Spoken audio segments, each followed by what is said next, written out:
Nigeria's third place playoff against the Copper Queens of Zambia at the ongoing 2022 Women's Africa Cup of Nations in Morocco is really being threatened because the Super Falcons, of course, yesterday they refused to train despite meeting with sports ministry officials right there in their camp in Morocco. In the evening also, they refused to train. But of course, there are updates regarding that some of their bonuses have been paid to players, to the coaches, and to the assistants as well. And as usual, we'll take a trip to Ghana, and we'll be looking at the Ghana Premier League. Of course, Dr. Prosper Ogum, of course, the coach of Ashanti Kotoko, he has resigned. Yeah, he has resigned. So we'll be telling you why that happened. Remember that Ashanti Kotoko are the champions of the Ghana Premier League. And of course, also, we'll be talking about Ghana's preparation towards the 2022 FIFA World Cup. And who else is talking? I'm talking about Dr. Koto Kraku, the GFA president, is talking about preparation and optimism that the Black Stars will do the country proud. On that note, I welcome you to Nigeria Super Falcons Forum. My name is Oluwafemi Ashalu. Of course, this is your best football show in Africa. And with all that is happening in Nigeria, Kayode Ogundare is very, very upset, and he's not even in the studio today. But of course, I have a big fish in the house, and the person of James Agberebi. James, you're welcome. Thank you very much. And how's it been for you? Of course, how did you receive the news of the Super Falcons refusing to train because of boycotting training because of their unpaid bonuses? But what came to my mind was we knew that we were in the tournament, and I thought their bonuses were supposed to be worked out, paid as due. But again, as usual, characteristically, we are here again facing this kind of fiasco and shame. James.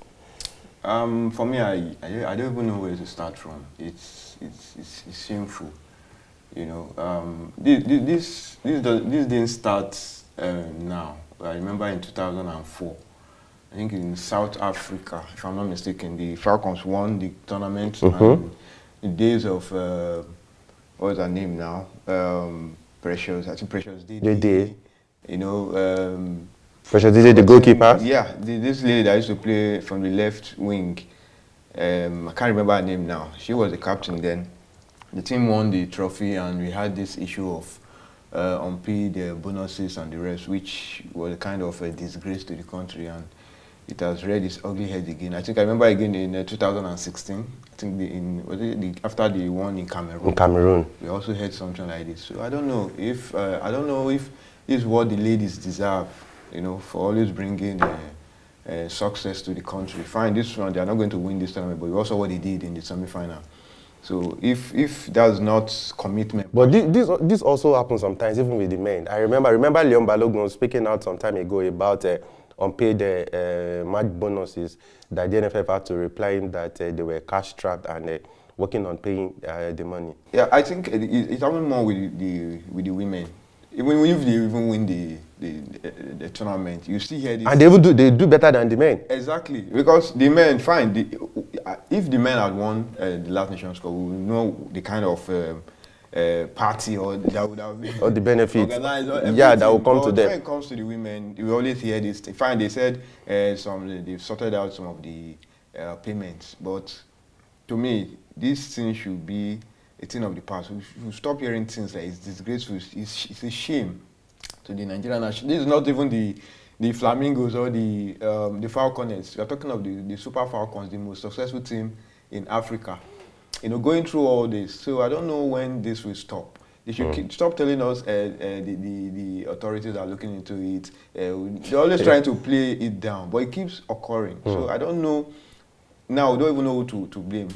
We hear that it's not the NFF in charge of payment. They say no, it's the ministry. No, it's not the ministry. The government. I mean, we should stop all this. Okay, what we heard is there is a fund, intervention fund for tournaments like this, and the process, the bottleneck is really long, James.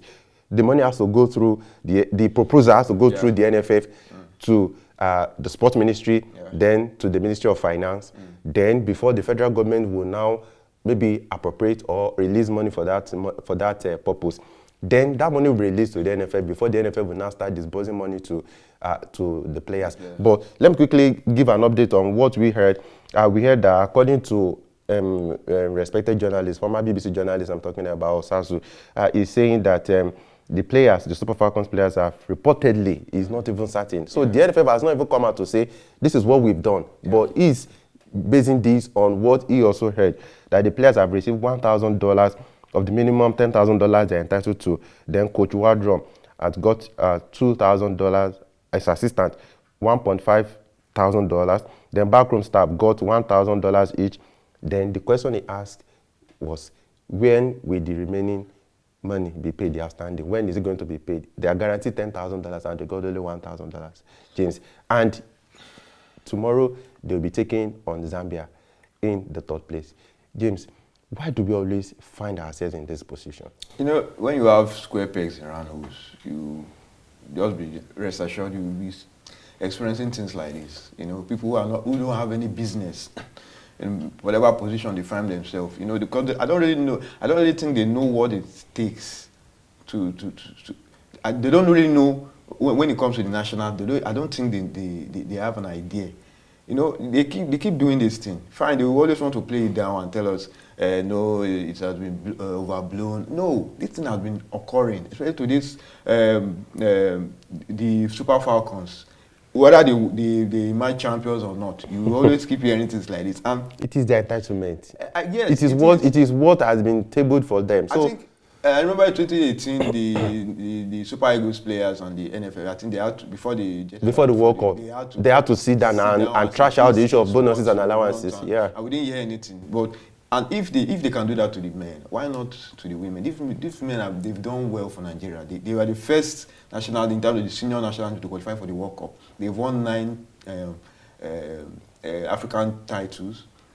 They're going to the World Cup. They've gone further at the World Cup than the men. The quarterfinal in 99. Yeah, of course. So I don't know. And things like this, it always gets me worried and sad because we have some people who really want to play for Nigeria. I think the rebels should be irritating. Yeah, so some of them now, with all these things that they will be saying in the camp, they will be like, what have I gotten myself into? The issue of Ashley Ponta, who decided to play for Nigeria. You know, things like this, at the end of the day, she might want to, like, have I not made a mistake playing for this country? You know, some of the things you keep saying, things boycotting, training, and all that, you know, the things that you've never experienced, you know.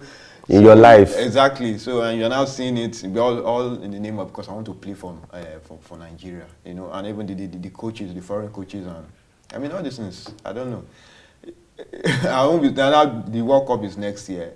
Is this the kind of mindset they're going to take to the World Cup? That's the biggest stage in women's football for the female version. Yeah. You know? And if you can't sort the little ones now, how do we even expect you to even develop women football? Because we've seen at this tournament how other countries are now catching up with Nigeria. And of course, we've obviously been dozing off.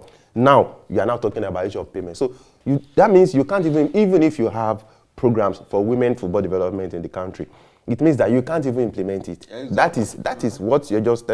Okay, James, let's talk about the preview. Hopefully, we hope that what is happening in Morocco will not affect the performance of the girls when they take on Zambia tomorrow. James, let's look at that game.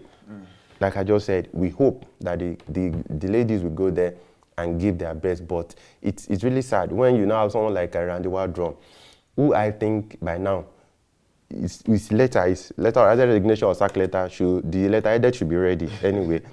So he will not be the one to motivate the ladies and say, forget about what you're going, you know, in his American accent, forget whatever you're going through, just go there and play.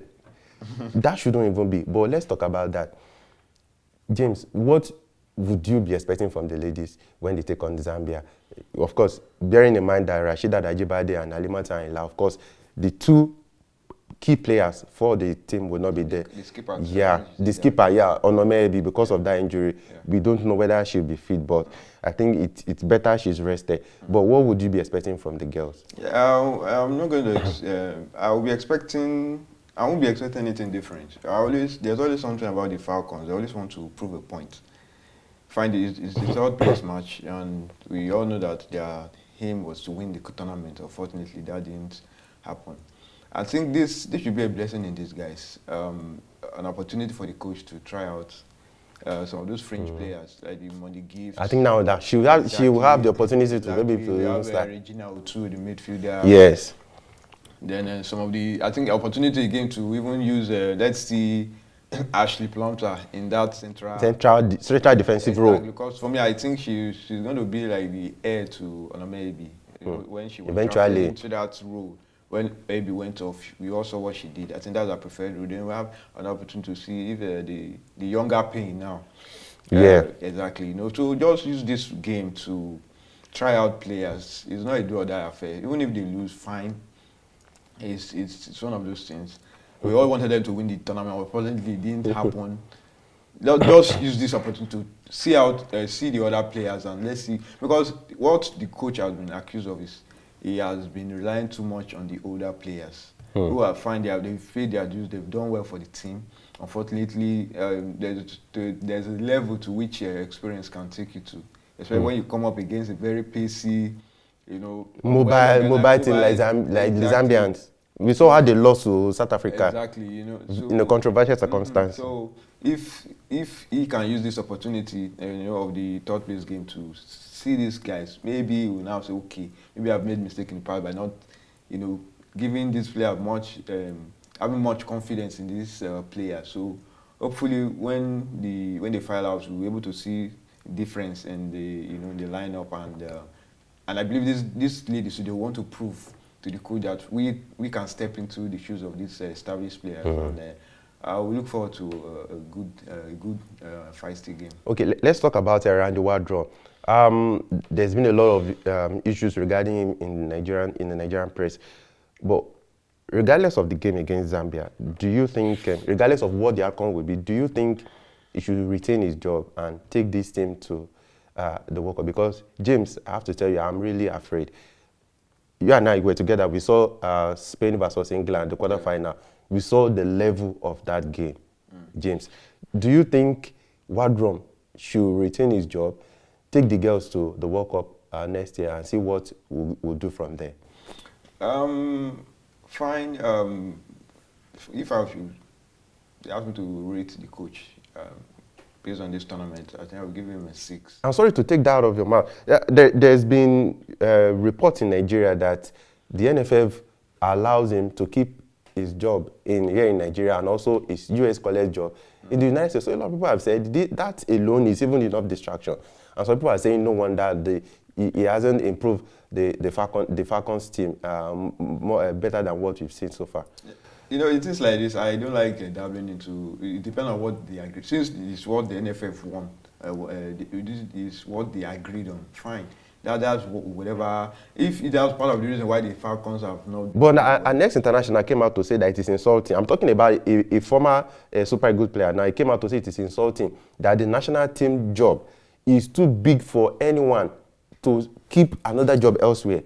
This should be a full-time job. This is a serious business. It should be something where you will even stay in the country, like, of course, Jose Pesero decided to do. Then monitor. We have female football league. Monitor the league. Now that we even have aging players in the national team, this is the time for you to move around, discover more of Monday Gift, and bring them into the national team. I think what I've come to observe about the coaches, I think he relies more on this US-based, US-born Nigerian players he feels.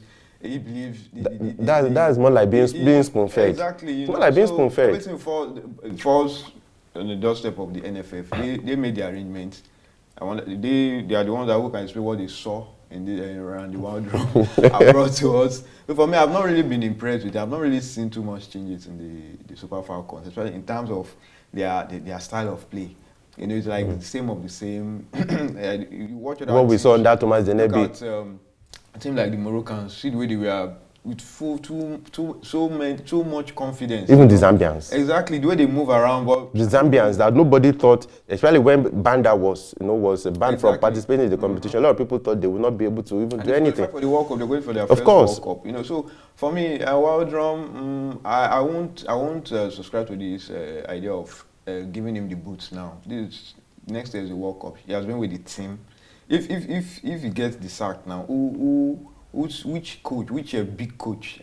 Because the Super Falcons need a very good coach, not just technically sound coach. Yeah, so exactly. That if not, because the game against Morocco now, we still had the chance. Look at Yeah. that Monday, this from the game. first half, we would have killed Killed that the game. But I think what really affected the team, what I've observed about this Falcons team in this competition, they are not clinical enough in the final third of the pitch. So for me, the idea of maybe he should be booted out, I don't subscribe to that. They should allow him to still be with the team. Maybe at least the African women's competition would have given him enough opportunity to know the kind of team he has going to the World Cup. Because when you bring in somebody else now, coaches, they will always want to, do their own thing, and it might destabilize the team. So at least there's still enough time to rejig the team. And they are going to play the US. The double header for LFA, yeah. So that was another opportunity to try out new players. Hopefully by then we'll have the likes of Kwaranozi and Ashisa should be. They are bringing back one of the old legs in the person of Okwaranoze. Do you think Okwaranoze should still come back to this thing? Yeah, I think it had to do with the restriction and whatever in China. It's not as if she was injured or she had issues with. She even for some time she hasn't been in the team. Yeah, she was invited. I think she was listed for the. She made the team squad because of what happened. So I think she still has. Contribution to make in the team.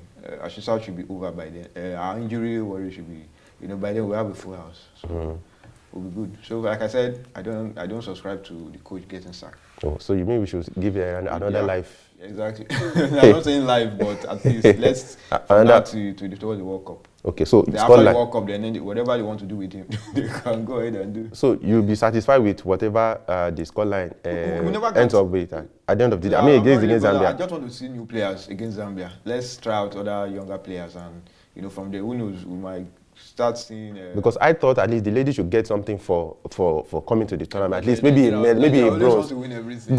A bronze is also a gold kind of. And they say the golden bronze. They've now joined the Super Eagles by getting golden bronze. If they win 5, they didn't win. I just want to see new players.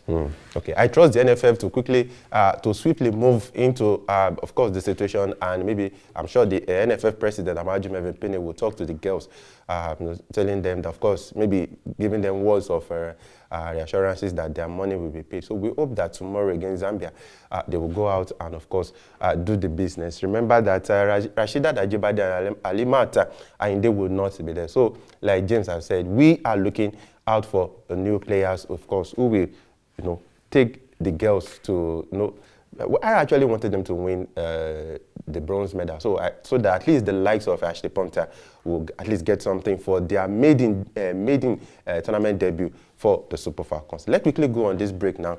We're about to talk about what is happening in Ghana. Lots and lots of things coming out from Ghana, from the preparation for the 2022 World Cup, as well as, of course, Dr. Prosper. I told you he has resigned his appointment with Ashanti Kodoko, the Ghana Premier League champions. And just last week on this program, we talked about him revealing that he's got offers from clubs abroad. So we will try to to see whether he decided to leave because of offers or because of a particular reason he is giving. We'll be back to talk about that. Please stay with us.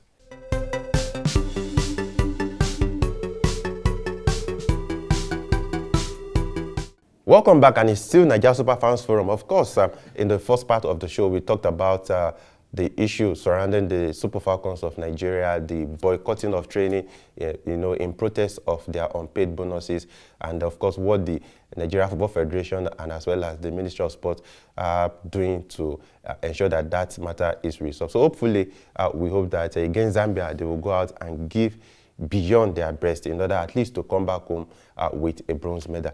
James, let's talk about Ghana. Dr. Prosper, as a matter of fact, he's a university professor, and he led Ashanti Kotoko to another title last season. But news coming from Ghana is that he has resigned his appointment. This Eugene Adupoku of Oyerepa FM claimed that Dr. Prosper has resigned his appointment because he said the team has refused to be active in the transfer window. And last week, he came out to say that he confirmed that a lot of clubs have shown interest in him, but he assured Kotoko that was going to see out his contract. But they've lost 3 key players already. But according to this report, he has resigned, he has left his job because the club has refused to make new signings. James, do you think that reason is tenable enough? Bearing in mind that they will be playing the Champions League, and of course they will want to again attempt to defend their title next season. You know, when things like this happen, you feel sad for coaches, you know, especially after playing your own part, you know, by winning the league. Because I know it's not easy to win the Ghanaian league, especially when you have big teams. Out of hope, you have lots of them, Mina Shakt, yeah. You know, and coming out to win the league, and you expect the club authorities to even do their own part, and you're now hearing things like this. It's very unfortunate. You know, so if according to what he said that he got offers from clubs abroad, he didn't mention specifically where those clubs are from. It goes to show that he did a very good job with Kotoko, you know, for winning the league, and you know, and expectation, you know, after achieving such, expectation will now be very high. You will be expecting the authorities to, okay, I've done my own part, do your own part by, you know, reinforcing the team. You are going to the because the CAF Champions League. Yeah, you're going to the continent. You need you know, you need to reinforce, and if the club they are not forthcoming when it comes to that, I mean, I can't blame the coach. You know, everybody wants to succeed, and he believes that he can do well when he gets to the continent. It will be so bad when you know, go and face the North Africans. They are the ones dominating the continental competitions now. A big team like Kotoko, you don't expect them to go to the continent and get bashed. You know, nobody will remember when the coach was complaining that, you know, everybody will remember they didn't do well, they got trounced and all that. So for me, if these are the reasons why he wants to leave, I can't blame him. You can't get all these achievements, and they are not, you know, assisting you in helping you to make the team better. Okay. For emphasis, Kozoko Ablog, Mudashiru, Salifu, Fabio Gama, and Kwame Ba.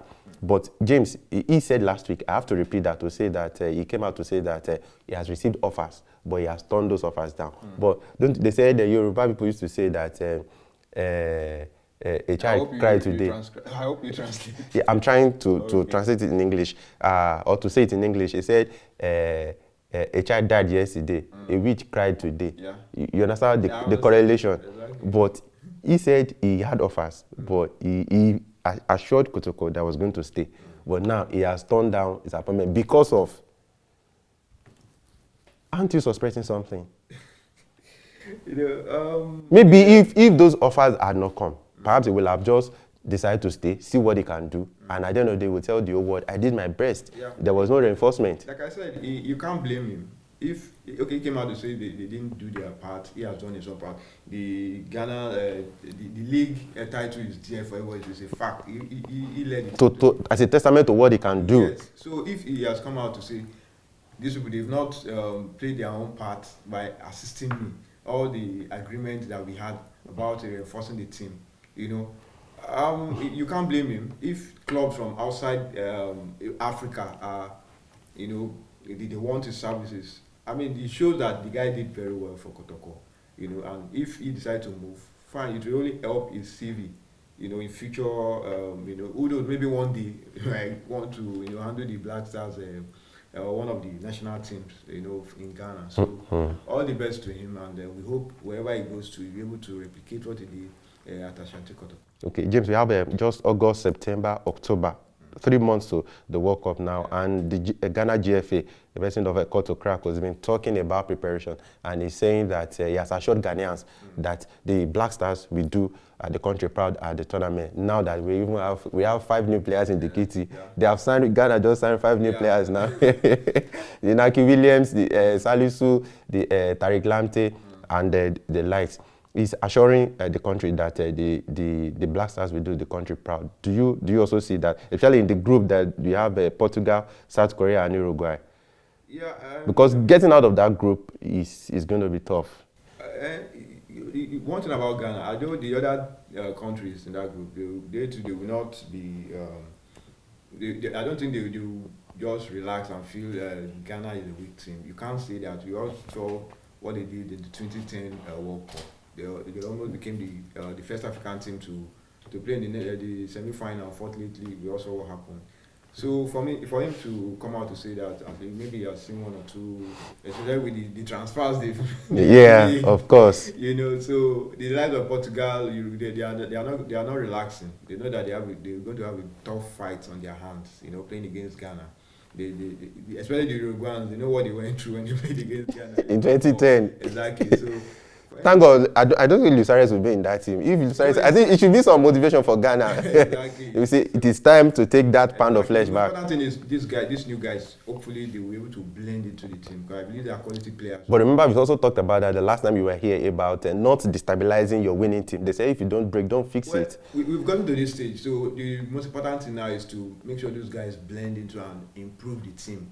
You know, they can't just come and just be just part of the team. They must bring something to the team. Ghana is not a small team. One of the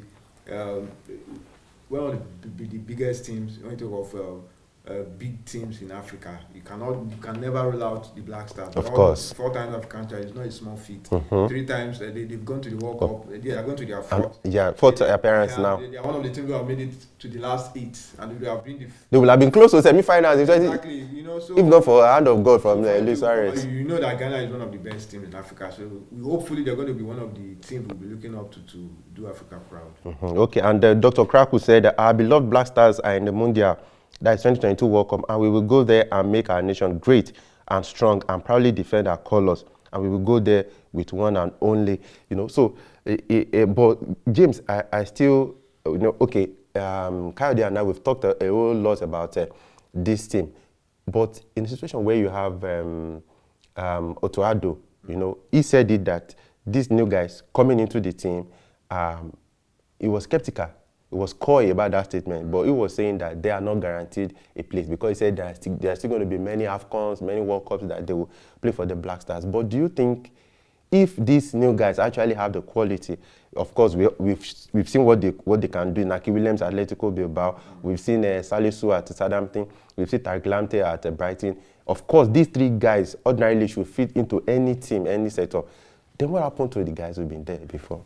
You know, the last time when I was on the show, I said something that these guys, fine, everybody wants quality players in their squad, you know, but what I frown about is this, why is it that it's because is it a coincidence or I don't know, that we have a World Cup and now they are so eager to play. Like Odo, he said if Ghana qualifies for the World Cup, he'll be willing. So if you know, so that's why I wasn't happy when these guys started trooping in, when the FGF started making this transfer, you know, because I know that it's going to affect some of these guys, the other guys who stopped the Super Eagles from qualifying for the World Cup, you know. So fine, everybody, like I said, we all want quality players. Even the Super Eagles did it way by '94 when we had the Efani who never played in any of the qualifiers. He played at the Nations Cup. He only played 1 game in the quarterfinals against Zambia. He never played any game again. Throughout the World Cup, he was not even he went to the World Cup, but he was just on the bench. On the bench, you know. So these things they will continue to happen. A lot of players who will suffer for this, unfortunately, you know. So like I said, let's hope that these guys will, you know, had something meaningful to the Blacks, because what they did in 2014, nobody wants to, you know, remember that episode. There was a lot of expectation. After what they did in 2010, a lot of expectation, but they disappointed. Really. So going to this year's World Cup, we all just hope that whether it's because of the World Cup they came around or this thing, they are in the team now. So of course, let's pray that they give Africa a good representation like what they did in 2010. Okay. James, let's talk about Alexander Joku, the Black Star defender who plays for Strasbourg. We heard that he refused to sign a new deal at the French club. And now, Trabzonspor, the Turkish champion, they're interested in him. And in fact, reports are saying that he's set to sign a 5-year deal. Is that good business? Well, going to France, Turkey. But you have to look at. We won't see him play as you know, as regular as you used to. I know, but you know, sometimes this movement you can't predict them. Some transfer that will happen to like what. But I think the good thing about some of those boys, they will play in the Champions League. And the UEFA Champions, yes. Going to you know, join the club, and at least you're able to watch him play at the big stage, and opportunity for him to, mix with to find the Turkish league compared to the French league, the different. But Yeah. we can say that there are quality players also who play in the Turkish league. We've had in the past the likes of Schneider. He played in Galatasaray. Drogba played there. But that was in the twilight of their career anyway. At least for them to be able to attract to attract those big names, So for me, Joku going to travel, like I said, the Champions League, that's a very big attraction, and it's a decent league. I won't say one of the, but it's a decent league. I think that is the word. Exactly, So we all wish him all the best. The Ghanaians, they want their players to play in the competitive league so that at the World Cup, they hope to give them a good representation. So we'll say good luck to Joku at Trabzon. Okay, Frank Etoga, the highest goal scorer in the Ghana Premier League last season. James, we heard that Udinese, Serie A club, have tendered 1.5 million euros for him. I think it's commendable, James, for an African player. Exactly. At once, we've seen players move 1.5 million euros for a player at a time. In fact, it was the highest goal scorer during the competition last season until he lost it on the last day. I think to your honor, 1.5 million euros to Udinese for a Cameroonian who plays in the Ghana Premier League. Yeah, it goes to show how competitive and how the quality of the Ghanaian league. This is the kind of thing we want to hear. This direct business. Fine, the money is not one of the biggest amounts, but compared to what will be any idea, you can't even. You're going straight to Udinese, Serie A club, the top flight, not the Serie B or Serie C. You're going straight to the top flight league in Italy, and Udinese is not a small fry when it comes to one of some of the clubs. Yeah, you are using BB grammar on the show today. They are not fine. You cannot put them in the same class. Yeah. Yes. But they are not a small team, and for them to now go straight to the Ghanaian league and pick out a player, it shows that the league has done well for the player. By helping him, giving him that platform to help. If I the Cameroonian, but you will never forget what the Ghanaian league did for him. So he was also invited to the national team because of his exploit last season. These are some of the things we should be looking out. So if the league can just sort out some of those lapses, I mean, there are quality players in the Ghanaian league. Quality players that they can match up with any other. They just give them that platform. Look at Johanna from nowhere. Exactly. From nowhere. Just let the everything work out. These guys will play and they will give you will enjoy the football. Not we start hearing issues of match fixing, unpaid allowances, unpaid bonus, violence and all that. Never bring out the best. These guys stayed in the Ghana league. He played only for him to lose out the golden boot on the last day. On the last day. So like I said, good kudos to him. We just pray that he will give, he will let them know that where he was coming from. It wasn't a fluke. Exactly, So let's. He's joining our own success. Just hope that what he did in Ghana, he will be able to replicate it when he gets to Italy. Okay, we're already getting signals to a round off now. James, let's talk about Kevin Bassey finally to Ajax from Rangers for £20 million. The most expensive business that Rangers have been involved in. But let's talk about quickly in 2 minutes. How do you see that transfer? Yeah, good one for Bassey. Bassey just came out of the blues. When he started for Rangers, who is this kid that's in 2020? Yeah, last season he just proved who he really is, from left back to the central. Very versatile within the two. Ajax is not a small team. Former European champions, 4-time European champions, who have churned out stars like Beckham, Dennis Beckham, the late Johan Cruyff. Frank Rijkaard, our own Finidi George, Sunday Olise, Tijani Babangida, Sunday Olise, even Benny McCarthy, top African players have gone through the Ajax team. So for them to go after, it's been a long time that we had in Nigeria and play for Ajax. Yeah. So it's a good one for us. It's a club that is well structured, that they love getting younger players and developing them. Exactly. Look at Alessandro Martinez. Exactly. For how much? Now look at how much they sold him to Manchester United. They kind of run the business, but they never look away from the football side. You develop you become very big player. If some of their players who have left, they still find a way to come back and like Danny Blaine from Manchester United. Yeah, he went back. He went back. Yeah. You know, so it's a good one for Basi. He will able to develop, play in the Champions League. We'll see him more. I'm not sure because we don't really follow the Eredivisie, but in the bigger stage, Ajax they do well also in the Champions League, and we're able to see Basi, and we're able to he played in the Europa League last season. And they go to the final. Champions League, a big step up, and it's also a good one for the Super Eagles.